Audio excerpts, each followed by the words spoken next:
அனைவருக்கும் வணக்கம். தெய்வீக பலன்கள் சேனல் சார்பாக தங்களை அன்புடன் வரவேற்கிறோம். இன்று நம் காணொளியில் காண விரும்புவது பங்குனி மாதம் காமதா ஏகாதசி விரதம் 2025 சிறப்புகளை பற்றி இந்த காணொளியில் விரிவாக பார்க்கலாம். வாருங்கள் காணொளிக்கு செல்லலாம். மறக்காமல் ஒரு சப்ஸ்கிரைப் செய்யவும். விரதங்களில் உயர்வான விரதமாக கருதப்படுவது ஏகாதசி விரதமாகும். இந்த விரதம் இருப்பவர்களுக்கு அனைத்து விதமான நன்மைகளும் கிடைக்கும், பாவங்கள் துன்பங்கள் தீரும் என நம்பப்படுகிறது. பங்குனி மாத வளர்பிறையில் வரும் ஏகாதசிக்கு காமதா ஏகாதசி விரதம் என பெயர். இந்த ஏகாதசி பாவங்களை போக்குவதுடன் துன்பத்திற்கு காரணமான விஷயங்களை வேருடன் அழிக்கும் ஆற்றல் கொண்டதாகவே பார்க்கப்படுகிறது. ஏகாதசி என்பது ஒவ்வொரு மாதத்திலும் வரும் 11வது திதியாகும்.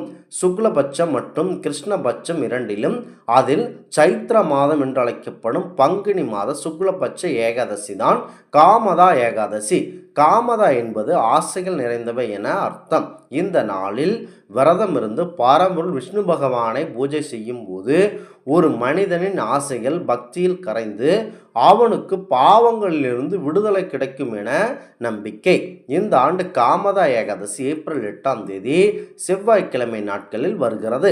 ஏப்ரல் 8ஆம் தேதி அதிகாலை 12:13 மணிக்கு துவங்கி ஏப்ரல் 9ஆம் தேதி அதிகாலை 12:30 வரை இந்த ஏகாதசி திதி சிறப்பாக இருக்கிறது. புராண கதைகளின்படி ரத்னபுரம் எனும் நகரில் லலிதன் என்ற கந்தர்வன் மற்றும் அவனது மனைவி லலிதா அரசரின் கலைஞராக இருந்தார்கள். ஒரு நாள் லலிதன் அரசரின் அரவையில் இசை வாசிக்கும் போது அவனது மனம் மனைவியிடம் இருந்தது. அதனால் அவன் இசையில் தவறுகள் ஏற்படுத்தினான். கோபம் கொண்ட ராஜா அவனை ராட்சச உருவமாக இருக்கும்படி சபித்து காட்டிற்கு அனுப்பிவிட்டான். மிகுந்த துயரத்தில் வாழ்ந்த லலிதா முனிவர் சுருங்கியின் ஆலோசனைப்படி காமதா ஏகாதசி விரதம் கடைபிடித்து தனது கணவனின் பாவங்களை கழுவி ராட்சத ரூபத்திலிருந்து மீட்டு கொண்டாள். இதனால் இந்த ஏகாதசி பாவங்களை போக்கும் முதன்மை ஏகாதசி என போற்றப்படுகிறது. ஏகாதசிக்கு முந்தைய நாளான தசமி என்று சுத்தமான சாத்வீக மாமிசம் வெங்காயம் பூண்டு தவிர்த்த உணவுகளை மட்டும் உண்ண வேண்டும். மாலையில் விஷ்ணுவை பூஜை செய்து தியானத்தில் ஈடுபட வேண்டும். ஏகாதசி அன்று அதிகாலையில் எழுந்து புனிதமாக நீராடி விரதத்தை துவங்க வேண்டும்.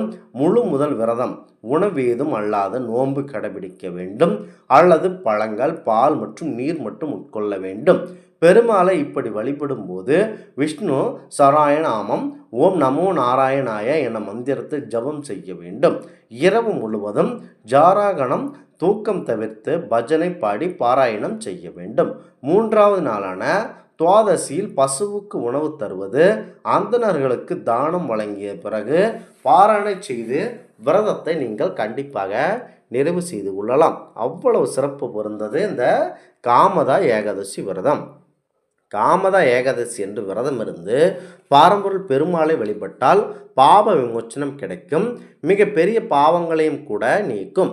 மனதில் உள்ள மாயை ஆசைகள் நீங்கும். வாழ்க்கையில் ஒளி ஏற்றும் நற்காரியங்களை நடக்கும். ஆன்ம ஞானம் பகவத் பருள் பெற முடியும். பிறப்பு இறப்பு சக்கரத்தில் இருந்து விடுபட்டு மோட்சம் கிடைக்கும். காமதா ஏகாதசி விரதம் என்பது செல்வ வளத்தையும் மகிழ்ச்சியையும் தரக்கூடிய விரதமாகும். முந்தைய பிறவிகளில் செய்த பாவங்களும் தற்போதைய பிறவியில் தெரிந்தும் தெரியாமலும் செய்த அந்த பாவங்களும் நீக்கக்கூடிய விரதமாகும். காமதா ஏகாதசி என்பது நம்மை முழுமையாக புனிதப்படுத்தும் ஒரு அற்புதமான விரதமாகும். ஆசை பாவம் போன்ற துன்பத்திற்கு காரணமான அனைத்து விஷயங்களும் போக்கி நன்மையை தரக்கூடியதாகும். பலவிதமான ஆசைகளில் மூழ்கிய மனிதனின் மனதை தூய்மைப்படுத்தி நன்மைகளை வழங்கக்கூடியதாகும்.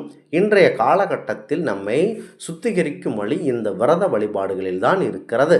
இந்த நாளில் பெருமாளின் நாமங்களை உச்சரித்தபடி இருப்பது பெருமாளின் பரிபூர்ண அருளை பெற்றுத்தரும். முக்கியமாக இன்றைய நாட்களில் அரிசி உணவுகளை தவிர்த்து விடுங்கள். முக்கியமாக துளசி இலைகள் பறிப்பது இது எல்லாம் தவறான செயல்களாகவே பார்க்கப்படுகிறது.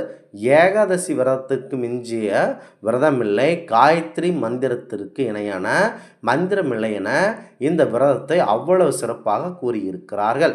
மக்கள் வாய்ப்பு கிடைத்தால் இந்த ஏகாதசி விரதத்தை ஒரு முறை இருந்து வாருங்கள். மாதத்திற்கு ஒரு முறை இந்த ஏகாதசி திதி வருகின்றன.